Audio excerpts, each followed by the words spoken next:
Assalamualaikum warahmatullahi wabarakatuh. Perkenalkan, kami kelompok 6 akan menyampaikan materi tentang keterkaitan moral dan perilaku ekonomi pada kelas mata kuliah Sosiologi Ekonomi. Pertama-tama, perkenalkan, saya Thomas Billy dan teman saya Hariza akan menyampaikan materi pada hari ini dengan pembahasan yang pertama yaitu moral dalam perekonomian, yang kedua ada bisnis amoral, yang ketiga fardu kifayah menurut Al-Ghazali, yang keempat fardu kifayah menurut Adam Smith. Dalam kajian sosiologi, moral ekonomi adalah suatu analisa tentang apa yang menyebabkan seseorang berperilaku, bertindak, dan beraktivitas dalam kegiatan perekonomian. Inti pembahasannya adalah apa yang menyebabkan sekelompok masyarakat berperilaku, bertindak, dan beraktivitas dalam kegiatan perekonomian. Moral dalam perekonomian. Dalam perilaku di dalam kehidupan sehari-hari dan berinteraksi dengan masyarakat, seorang individu memerlukan moral dan tindakan yang baik. Tak luput pula tindakan secara ekonomi dan memiliki moral ekonomi. Namun, di dalam penerapannya, masih banyak para pelaku ekonomi yang kurang paham dengan apa yang dinamakan perilaku dan moral di dalam ekonomi. Banyak faktor dan aturan yang dapat digunakan di dalam penerapan berperilaku ekonomi di kehidupan sehari-hari. Segala bentuk aktivitas manusia sudah diatur oleh Allah dalam Al-Quran, baik itu aktivitas ekonomi, sosial, politik, dan lain sebagainya.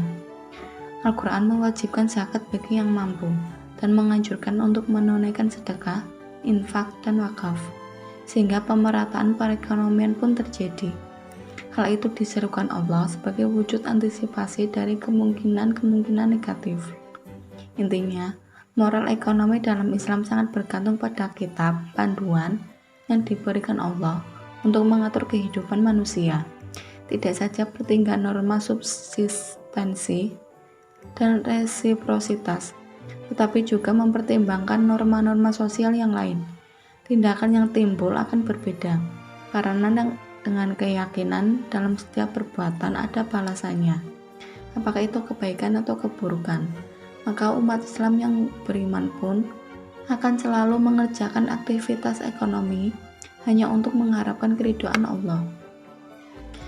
Bisnis amoral mengungkapkan suatu keyakinan bahwa antara bisnis dan moralitas atau etika tidak ada hubungan sama sekali. Bisnis tidak punya sangkut paut dengan etika dan moralitas. Keduanya adalah dua bidang yang terpisah satu sama lain. Etika justru bertentangan dengan bisnis yang ketat. Maka orang bisnis tidak perlu memperhatikan imbauan-imbauan, norma-norma, dan nilai-nilai moral. Usaha-usaha yang dilakukan tersebut kadang-kadang dapat menjurus pada hal yang negatif. Bahkan dari awal sudah sengaja dengan etikat yang tidak baik. Misalnya, memberikan informasi yang tidak benar, informasi yang menyesatkan, barang dengan kualitas jelek dikatakan bagus, cara-cara penjualan yang bersifat memaksa, dan lain sebagainya. Sebagian berpendapat lain mengatakan bahwa bisnis dengan moralitas memiliki hubungan yang sangat erat. Etika harus dipraktikkan langsung dengan kegiatan bisnis dan membuat perusahaan bisa bersaing secara sehat, karena memegang komitmen, prinsip yang terpercaya terhadap kode etis, norma, nilai moral, dan aturan-aturan yang dianggap baik dan berlaku dalam lingkungan bisnis perusahaan. Mengapa bisnis masih memiliki pro kontra terkait moralitas dalam berbisnis? Karena usaha-usaha yang dilakukan dalam berbisnis seringkali lebih diperburuk oleh pandangan-pandangan atau mitos-mitos bisnis itu sendiri. Misalnya, bisnis adalah kotor, bisnis itu kejam, bisnis tidak mengenal saudara, dikit berbohong dalam bisnis adalah wajar, bisnis dengan jujur tidak akan untung, dan lain sebagainya. Oleh karena mitos-mitos bisnis seperti itu, maka menurut sebagian pelaku bisnis itu tidak memerlukan etika.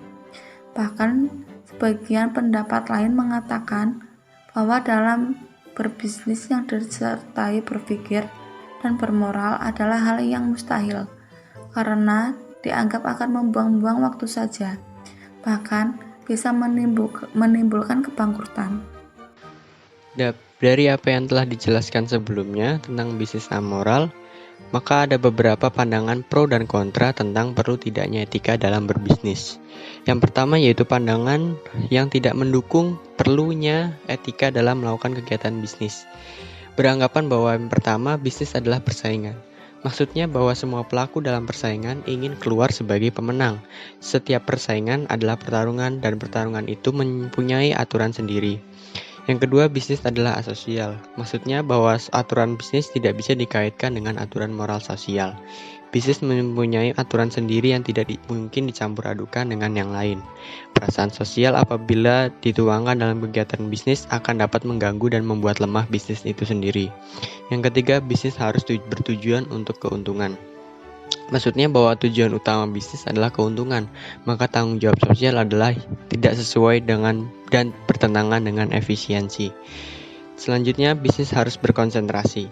Maksudnya bahwa dalam berbisnis tidak boleh banyak tujuan. Apabila ada tujuan rangkap, misalnya tujuan ekonomi dan tujuan sosial, maka akan dapat membingungkan manajer.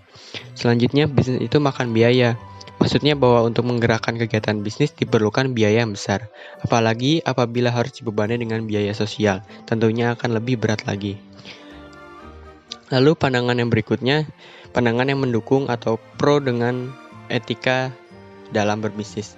Beranggapan bahwa bisnis mempertaruhkan segalanya. Bisnis menyangkut hubungan antar manusia, bisnis harus mengikuti kemauan masyarakat, bisnis harus disertai kewajiban moral, bisnis harus mengingat sumber daya yang terbatas, bisnis harus menjaga lingkungan sosial, bisnis harus menjaga keseimbangan, tanggung jawab dan sosial, bisnis harus menggali sumber daya yang bermanfaat, bisnis harus dapat memberi keuntungan jangka panjang, dan legalitas bisnis berkaitan dengan moralitas. Fardu kifayah menurut Al-Ghazali atau versi Al-Ghazali, ilmu fardu kifayah adalah ilmu yang wajib dipelajari oleh sebagian masyarakat Islam, bukan seluruhnya.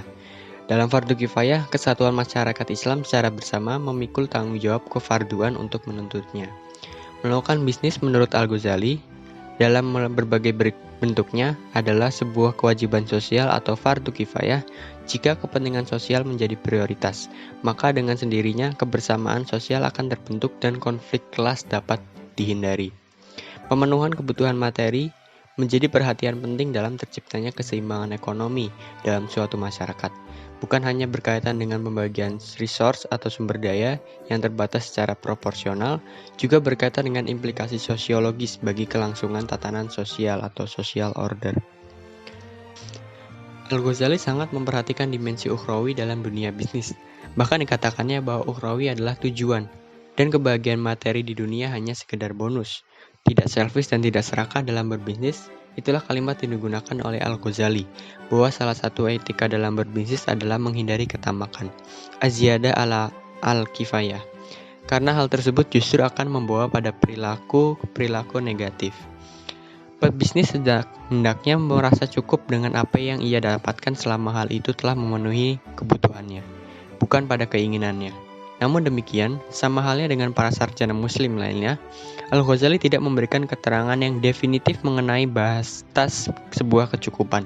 Tidak serakah dapat diartikan sebagai tidak mengambil hak orang lain, memberi kesempatan yang sama bagi orang lain, dan memberikan kasih sayang kepada sesama manusia. Fardu kifayah versi Adam Smith. Apakah Adam Smith mengaitkan aktivitas bisnis dengan fardu kifayah? Tentu tidak. Adam Smith bukanlah seorang filosofis muslim. Namun jika fardu kifayah dimaknai dengan kepentingan publik atau public interest, maka Smith menyinggungnya, baik di The Theory maupun di The Wealth. Dalam bukunya The Wealth of Nations, Adam Smith kurang lebih menyebutkan, kita tidak hidup dari belas kasih penjual roti, melainkan karena kecintaan penjual roti tersebut kepada dirinya sendiri. Maksud dari pertanyaan tersebut adalah penjual roti memproduksi roti-roti yang mereka jual bukanlah karena kasih sayangnya kepada kita, melainkan karena kecintaan penjual roti tersebut kepada dirinya sendiri agar dia bisa memenuhi kebutuhan dirinya yang lain dari imbalan atas roti yang dijual kepada kita. Tapi kalau diteliti lebih dalam lagi, dengan kecintaan kepada dirinya sendiri, sekaligus mendorong penjual roti tersebut untuk memberikan perhatian kepada para pembeli rotinya, yaitu dengan memproduksi roti-roti yang bermanfaat serta memuaskan para pembelinya agar roti buatannya selalu dibeli. Berbeda dengan Al-Ghazali, yang menekankan pentingnya keseimbangan dunia dan akhirat, Smith hanya menyinggung sedikit persoalan akhirat. Namun demikian, Smith tidak menyalahkan kepercayaan para pemeluk agama yang meyakini adanya kehidupan setelah mati sebagai tempat di mana orang akan menerima konsekuensi selama ia hidup. Rasa kasih sayang kepada manusia, semangat ini pula yang mendorong orang yang untuk mengorbankan kepentingan demi kepentingan publik. Bahkan di The Wealth, Smith seraya mengutip dari Dr. Pocock mengatakan bahwa orang-orang Arab yang pulang dari berdagang, maka mereka akan mengajak para tetangganya, bahkan para pengemis, untuk makan bersama duduk dalam satu meja yang sama. Demikian penyampaian materi tentang keterkaitan moral dengan perilaku ekonomi. Semakin banyak pengetahuan yang kita miliki, maka semakin luas pula wawasan kita.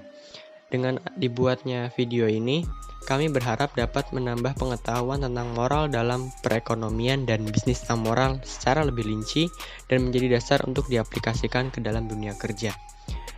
Sekian dari penyampaian kami. Apabila ada kekurangan dan salah kata, kami memohon maaf. Terima kasih atas perhatiannya. Wassalamualaikum warahmatullahi wabarakatuh.